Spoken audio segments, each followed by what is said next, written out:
Hi friends, welcome to my YouTube channel. আজি মই আপোনালোকৰ ওচৰত এটা গুৱাহাটীৰ দক্ষিণাকালী মন্দিৰৰ ভিডিঅ' শ্বেয়াৰ কৰিবলৈ ওলাইছোঁ। আপোনালোকে মোৰ ভিডিঅ'টো শেষলৈকে চাই থাকক।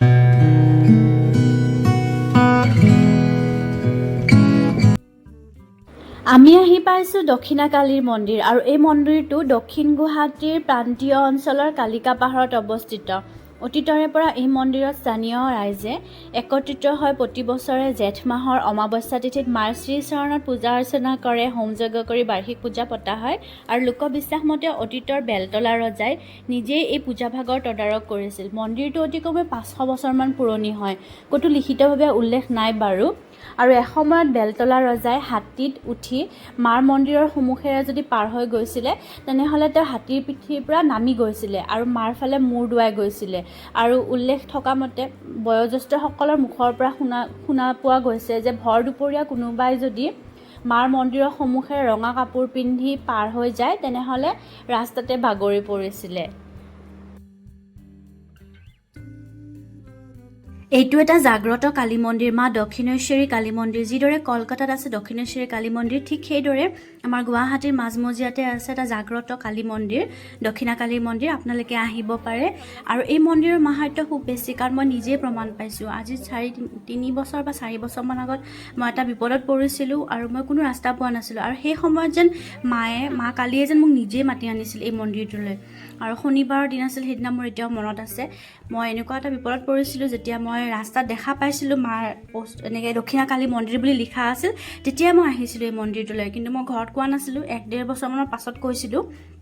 তো মই সেইটো ভাবোঁ যে মাৰ কিবা এটা মাহাত্ম্য আছে আৰু মোৰ মাহঁতেও তেতিয়াৰ পৰাই যেতিয়া গম পালে যে এনেকুৱা এটা মন্দিৰ আছে, তেতিয়াৰ পৰা মাহঁতেও আশা কৰিলে।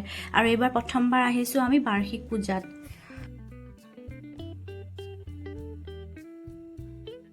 আৰু এই মন্দিৰটোৰ বিষয়ে ক'তো একো লিখিতভাৱে উল্লেখ নাই। যিখিনি কৈছোঁ সেইখিনি বয়োজ্যেষ্ঠসকলৰ মুখেৰে শুনা কথা আৰু এখন কিতাপ, এখন স্মৃতিগ্ৰন্থ এখন প্ৰকাশিত হৈছে বাৰ্ষিক পূজাত। আৰু মই তাৰ পৰাই চাই কিছুমান বস্তু আপোনালোকক জনাইছোঁ, যেনেকৈ বেলতলা ৰজাৰ কাহিনী এইবোৰ।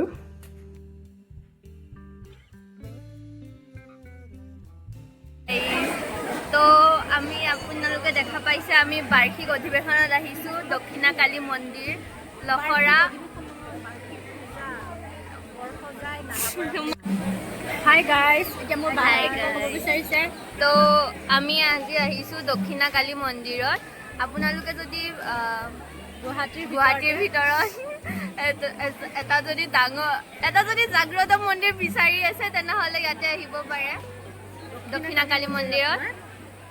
ইয়ালৈ দক্ষিণাকালী মন্দিৰ যেনেকৈ কলকাতাত আছে, ঠিক তেনেকৈ গুৱাহাটীৰ মাজমজিয়াতে আছে আপোনাৰ বৰসজাই নালাপাৰা বুলি কয়। আপুনি ইউটিউবত ক'ত থাকে আনকি আপোনালোকে? ওচৰতে থাকে ন? আমি এবাৰ ফাৰ্ষ্ট আহিছোঁ, ভাল লাগিছে আহি পেলাই, বহুত ভাল লাগিছে। ফটো উঠাই দিম ৰ'ব আপোনালোকক, ভিডিঅ' উঠাই আছে আপোনালোকৰ।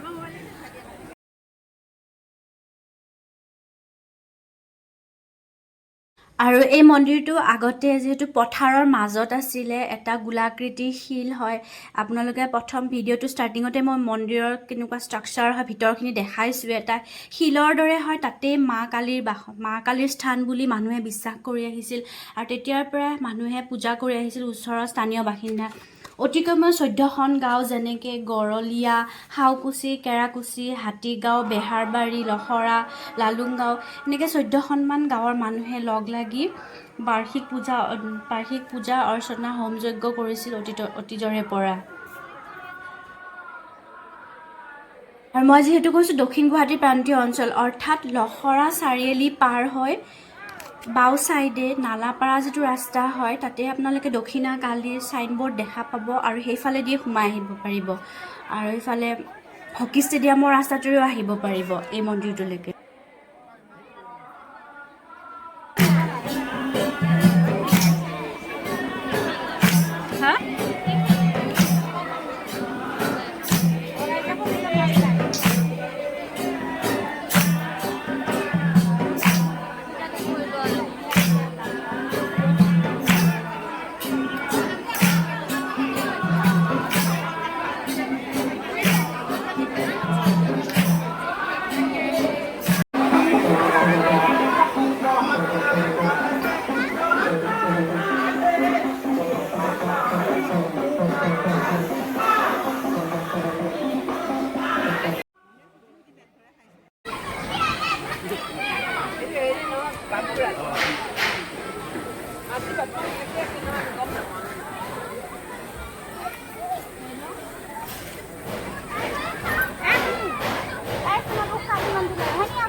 আৰু এই বাৰ্ষিক পূজাত কমিটিৰ ফালৰ পৰা এৰেঞ্জমেণ্ট বহুত ধুনীয়া হৈছে, যেনেকৈ চাহ, মিঠাই, ভুজিয়া, ক'ল্ড ড্ৰিংকছ, পুৰি তৰকাৰী আৰু পূজা শেষ হোৱাৰ পাছত খিচিৰিও খুৱাইছে।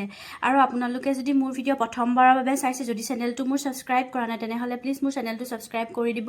মই যিমান পাৰোঁ আৰু ভাল ভাল ভিডিঅ' আপোনালোকৰ ওচৰত শ্বেয়াৰ কৰিবলৈ মই চেষ্টা কৰিম।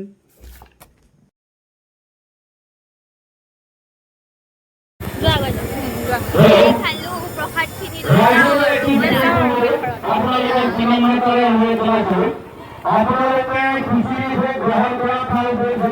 আৰু বিৰাট গৰম ন? গৰমত খিচিৰি খালোঁ, এতিয়া যাওঁ।